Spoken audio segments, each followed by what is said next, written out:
made sense. And like I said, I feel like, God has this plan for our lives. And when you see things kind of fall into place, it's like this aha moment. And so this call to ministry that I've had since I was very young, my husband and I were married young, and I looked at going to seminary a handful of times, and it just wasn't in the cards for us. Marrying the boy next door and marrying a farmer, you can't pick up the farm and move. So it would be difficult in ministry to take a call. So I truly believe that the funeral celebrant piece is a part of my calling, that I was molded to help people through those difficult times. And it's such a gift and so rewarding to be able to be there and help guide those people through that celebration of life. And it has to be a calling, as I said, because there aren't many people that can do what you do. Again, most people will avoid a funeral at all costs. Nobody wants to experience that firsthand or secondhand, whatever that looks like. And so it truly has to be something that God called you to do, because like I said, that's not, most people don't wake up and say that they want to do that, but you're right. It is, as a hairdresser, it's all about relationship building. And when you're able to go in and build a relationship with the family and then relay the message that they want people to remember about their loved ones, yeah. It truly is a calling. It's a gift. It is a gift. Yeah, it's an honor and a privilege to be able to share that legacy for them and with them. And I would agree that, it was nothing that I ever set out to do, that, I'm going to be a funeral celebrant when I grow up.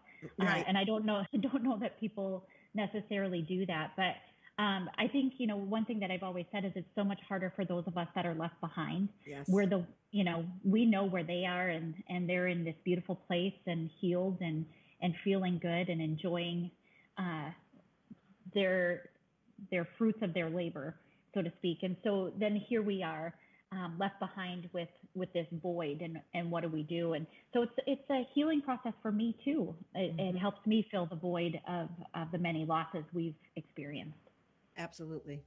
So yeah. I love, when you and I have talked, and this was just, and I hope you, at some point in time, you get an opportunity to trademark this, but I love motivational ministry. Like, I just think that is, because it just speaks, it's not normal to hear those two words together. So tell me a little bit about, explain in your words, like, what is motivational ministry? Yeah, I think where it came from, Kim, is truly, when people ask me what I do, for so long my answer was, I don't know. I don't know how to explain what it is that I do.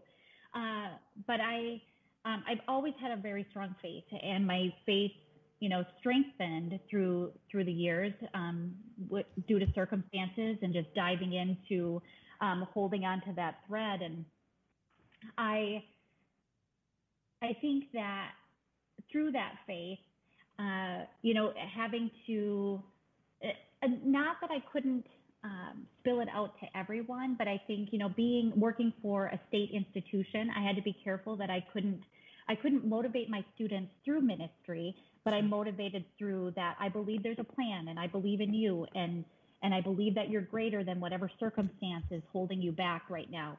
And so that's really where it came together for me, was when I was teaching. Honestly, I will say 80% of my time I spent helping students work through different circumstances in their life, and only 20% of it was really teaching them how to cut hair or color hair. Sure. So much of it was helping them believe in themselves and overcoming their self-doubt and whatever it was that was holding them back. And so the further and further I walked down, kind of walking two different paths, they just began to merge. And when they merged, that's where motivational ministry came. Awesome. And I love it. Like I said, it's just not a term that you hear. So therefore it always piques my interest. Like, oh, that's just, I love it. I just love it. Oh, good. Thank you. So tell us a little bit about how the 3-in-1 company came about. Well, 3-in-1, the name really came from, I knew I was I've always been an entrepreneur. I knew I was going to be an entrepreneur again one day. And I would start, any of my classes, new classes that were coming through, or continuing education, or an event that I was asked to speak at. And I would always start it with, my intent is to offer inspiration, motivation, and sneak in a little bit of education. Because when you talk to people about education, or that's what you start with, people kind of shut down right from the get-go. Agreed. So, Agreed. yeah, so I like to offer that I can inspire and motivate and kind of bring us together, find the thread that binds us all together, and then we can move forward with some education. And so that's where 3-in-1 came from, was through that. And then as the more I thought about it, 3-in-1, would that scare people away? Because 3-in-1 is more religious, and I'm connected to it that way as well. But it meant so much more to me. It wasn't that simple. And so, yeah. Go ahead. No, go ahead. I was just going to say, so that's where when it comes to 3-in-1, because it meant something so personally and so deep to me, that I just felt like it was the right name for the company. Oh, I agree. And I think it's okay that it has a religious connotation, because anybody that is Christian that understands what that means, they may be more, attracted to you and exactly what you're doing, and want to learn more about what you have to offer as well. Yeah, I hope so. So what is your hope for 3-in-1 and your purpose? I think, so I recently took the leap of faith and left my director position to allow for more flexibility. I'm working behind the chair again in a salon, which I love. I meant to play with hair and use that creativity, so that's fantastic. And then it allows for more space for me to be the funeral celebrant that I want to be. So many times I was saying no to families when I would have really liked to have been there. And so it allows for more flexibility there. What I'd really like to see as it evolves, we're working through COVID times, so we're not meeting like we used to, but I do a series of workshops. And again, it's that inspiration, motivation, and education. And we talk a little bit about how our minds work and how it's related to our personalities, and how to communicate with others that are not like us, and how to find that common ground for us to be able to communicate and build those relationships. And then also to work through breakthroughs of, how do I get to the other side? How do I get to the other side of all of this self-doubt and believing that this is it? So kind of opening people's eyes to the world is so much bigger. And, Kim, you and I both have taken this leap of faith and followed our calling. And I think, it sounds glamorous, right? When we jump, and I think people are a little bit in awe of, like, wow, you're doing it. It's not the easiest road to take. No. I mean, there's a lot of work that goes into it. So, so I've taken that leap of faith. I'm now branching out on my own. And 3-in-1, what I hope it does, I hope that I am able to spread my message further and wider.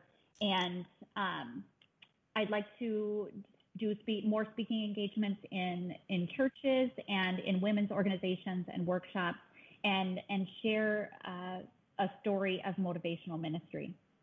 So just real quick, we've only got about 60 seconds left here. So someone like what you were talking about, like you and I, trailblazing, somebody that would just be starting out on a calling where they can't see the end result, like God has asked them to do something so huge and so amazing, and they just can't see it. What word would you give to them to be able to tell them, just take the chance? Like what word would you use to encourage them? I would say trust themselves, trust God and your intuition, and you'll be able to move forward. That's so funny. That's the word God gave me this morning, was to trust him. Yes. It really was. That was the word I'm like, he said, do you trust me? And I said, yep, I do. So thank you. You just confirmed that for me. So thank you. Oh, good.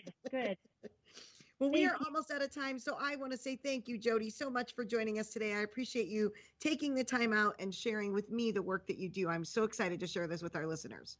Thank you so much, Kim, for having me.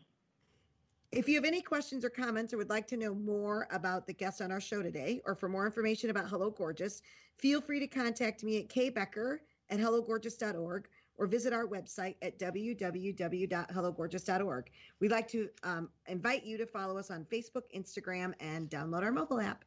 Thank you for joining me today on Hello Gorgeous, everything beauty, cancer, and inspiration. I'm your host, Kim Becker. And until next time, stay gorgeous.